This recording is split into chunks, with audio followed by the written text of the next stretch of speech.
నమస్కారం. టీవీ7 న్యూస్ కి స్వాగతం. ముందుగా ముఖ్యాంశాలు.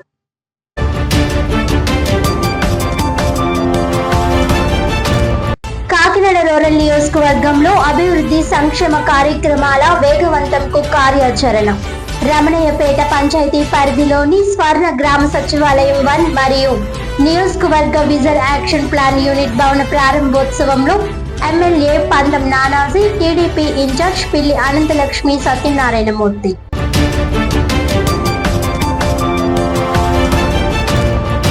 నీట్ పేపర్ లీకేజీపై కాకినాడలో విద్యార్థి యువజన ప్రజా సంఘాల ధర్నా. పేపర్ లీకేజీ బాధ్యులపై కఠిన చర్యలు తీసుకోవాలని కేంద్ర విద్యాశాఖ మంత్రి ధర్మేంద్ర ప్రధాన్ రాజీనామా చేయాలని డిమాండ్.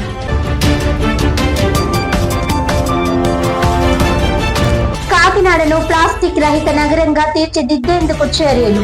సింగిల్ యూజ్ ప్లాస్టిక్ వినియోగాన్ని పూర్తిగా అరికట్టాలన్న నగరపాలక సంస్థ కమిషనర్ ఎన్వివి సత్యనారాయణ.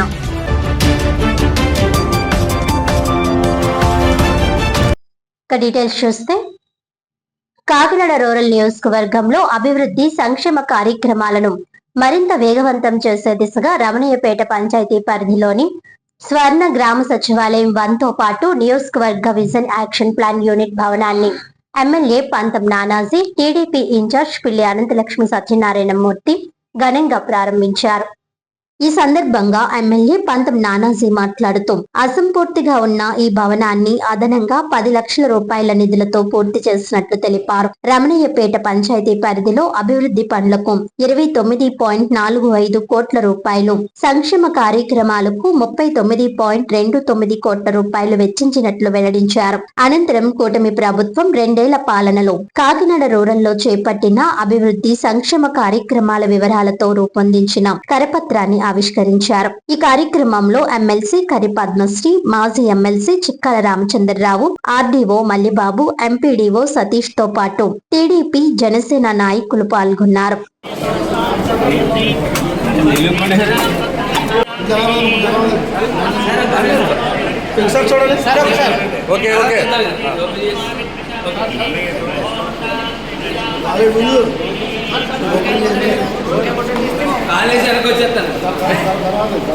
అమ్మేలా చూడండి.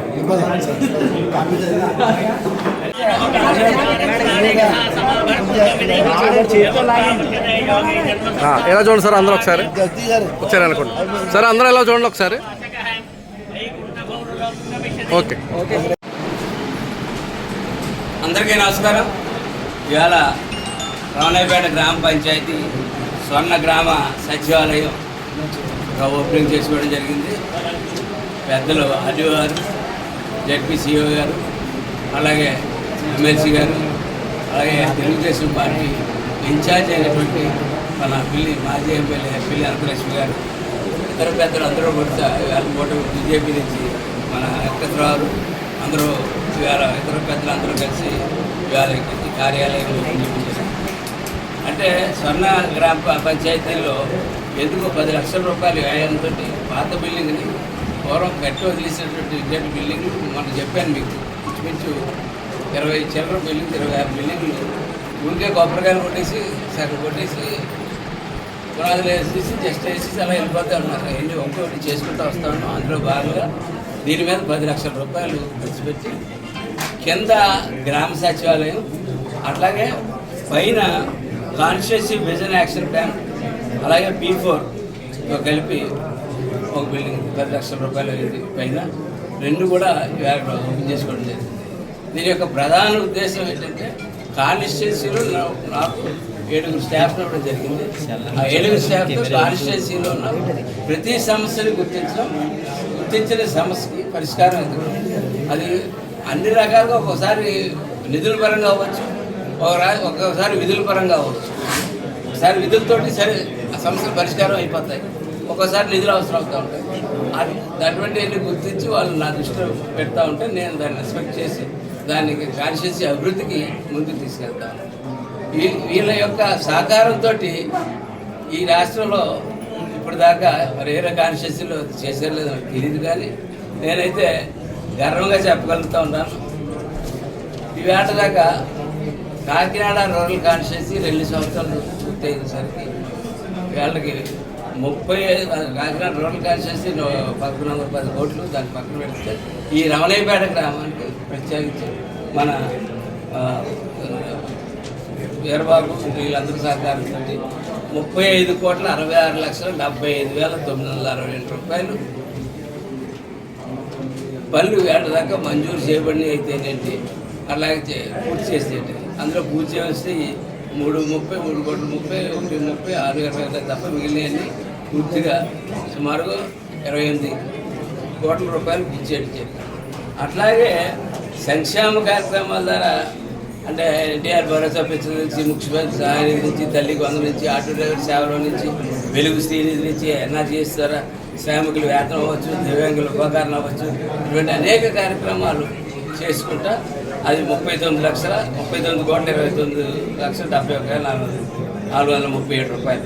అట్లా మొత్తం 74,96,47,399 రూపాయలు ఈరోజు రమణయ్యపేట గ్రామాల్లో నేను సగర్వంగా కూటమి ప్రభుత్వం తరఫున చెప్పగలుగుతా ఉన్నాను, సగర్వంగా చెప్పగలుగుతా ఉన్నాను.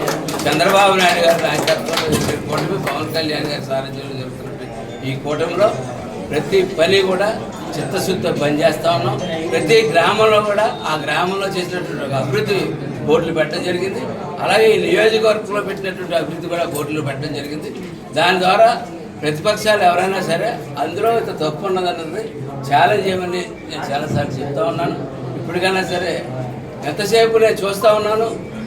జరుగుతున్నది ఏంటంటే ఈ రాష్ట్రంలో ఈ అభివృద్ధికి అడ్డుపడదాం, ఈ అభివృద్ధిని ఎట్లాగన్నా అటువంటి ఏదో ఒక అటువంటి గొడవలు, పొరగొడవలు అటువంటి సృష్టిద్దామని చెప్పి ఒక ప్రయత్నం చేస్తాం.